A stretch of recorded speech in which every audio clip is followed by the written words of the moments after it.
আজ আজ মহল্লাকে মহল্লা আমরা প্রত্যেকটা পুরুষ বাবা জেনে শুনে অভিভাবক ছেলেটার হাতে একটা একটা মোবাইল তুলে দিছে। সবাই জানে দিবা নিশি আমার সন্তান অস্থির ছবি দেখে, উলঙ্গ ছবি দেখে, রাতভর নর্তকীর ছবি দেখে। নারী ছবি, অস্থির দৃশ্য দেখতে দেখতে এক একটা ছেলে, এক একটা মানুষের আখলাক, চরিত্র, যৌন চাহিদা হয়ে গেছে কুত্তার মতো, কুত্তার মতো, কুত্তার শুয়োরের মতো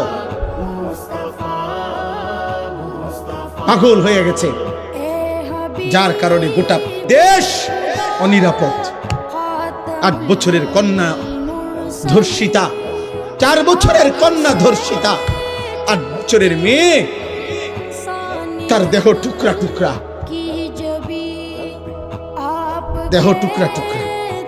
তোমাদের কাছে আমি একটা ছেলের কাছে বলি, আব্বা আমি রাজনীতির মানুষ না, কিন্তু আমার একটা কথা, আমার এই বাংলাদেশে 92% মুসলমানের বাংলাদেশে, যেই বাংলাদেশে 3 লক্ষের চাইতে বেশি মসজিদ আছে, প্রতিদিন 5 ওয়াক্ত নামাজের আজান হয়, চারিদিকে এত দাড়ি টুপিওয়ালা মানুষ, এত মসজিদ, এত মাদ্রাসা, 30 লক্ষের মতো তালেবে ইলম যেই বাংলাদেশে মাদ্রাসায় পড়ালেখা করে, সেই পবিত্র ভূমিতে 8 বছরের বাচ্চা মেয়ে যদি ধর্ষিতা হয়, 8 বছরের মেয়ে যদি তার শরীর কল্লা যদি আলাদা করে ফেলে, কাইটা টুকরা করে ফেলে, আগামীর সমাজ বাঁচবে কিভাবে? এই সমাজে তো তোমাদের বোনও আছে, তোমাদের কন্যাও তো আছে, বলো না ভাই? তোমাদের বোনরাও তো এই সমাজেই বড় হবে, তোমাদের কন্যারাও তো এই সমাজে বড় হবে। ওদের নিরাপত্তা কোথায়? ওদের নিরাপত্তা কোথায়? তোমরা কি শুরু করছো? কও, দিন নাই রাত নাই, এই এক মোবাইল নিয়ে তোমরা কি শুরু করছো? বলো, এত নারী, এত ছবি, এত মোবাইল দেখে তোমরা কি করবা? ছেলেদেরকে বলতেছি, তোমরা বলো ভাই, তোমার বোন আছে না? বলো না, তোমরা যারা এখানে ছেলে, তোমাদের ছোট বোন নাই? কথা বলে না? যারা এখানে বিবাহিত, আপনাদের ছোট কন্যা নাই? তো ও আগামী দিনে কেমনে নিরাপদ বেড়ে উঠবে? এই চরিত্রহীনদের সমাজে ও বেড়ে উঠবে কিভাবে? আপনি চুল দেখলে বুঝেন না ও কি করছে? আপনি চেহারা দেখলে বুঝেন না ও কি করে? 1 ওয়াক্ত নামাজের সেজদা যার কপালে নাই,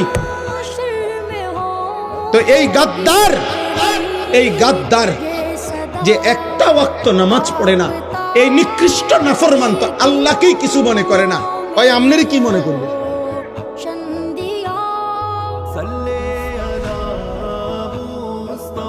ও তার সৃষ্টিকর্তাকে কিছু মনে করে না, পালনকর্তাকে কিছু মনে করে না।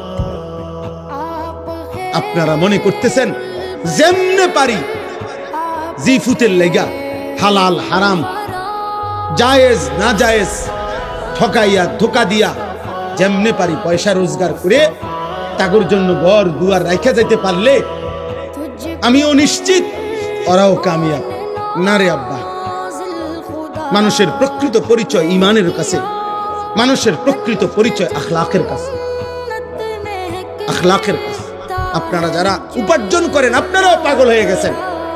আপনাদের টাকা দরকার শুধু, যার কারণে এটা সুদের হোক, এটা কিস্তির হোক, যেমনে হোক আমার টাকা লাগবে, আমার ফুদ বিদেশ পাঠাবো, আমি বাইক বিল্ডিং করবো, আমি ঘরে ফার্নিচার কিনবো, আমি ঘরে টেলিভিশন কিনতে হবে, আমার টাকা দরকার।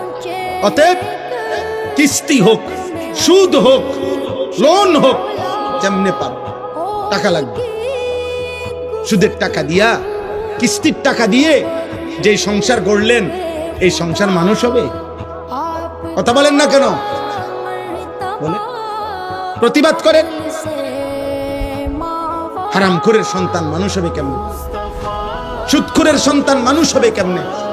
কিস্তিখোরের সন্তান মানুষ হবে কেমনে? উপার্জনকারী হইতে পারে, মানুষ হবে কিভাবে? আমার কথা শক্ত মনে হইতে পারে, কিন্তু আপনি ইনসাফ করেন, আপনার বিবেক বলে আপনার কবরের জন্য আপনি নিয়ে যাচ্ছেন কি? আমরা যারা মরতে যাব, কবরে যাব, আপনার 4টা ছেলে একটাও নামাজ পড়ে না, আপনি কি নিয়ে যাচ্ছেন কবরে?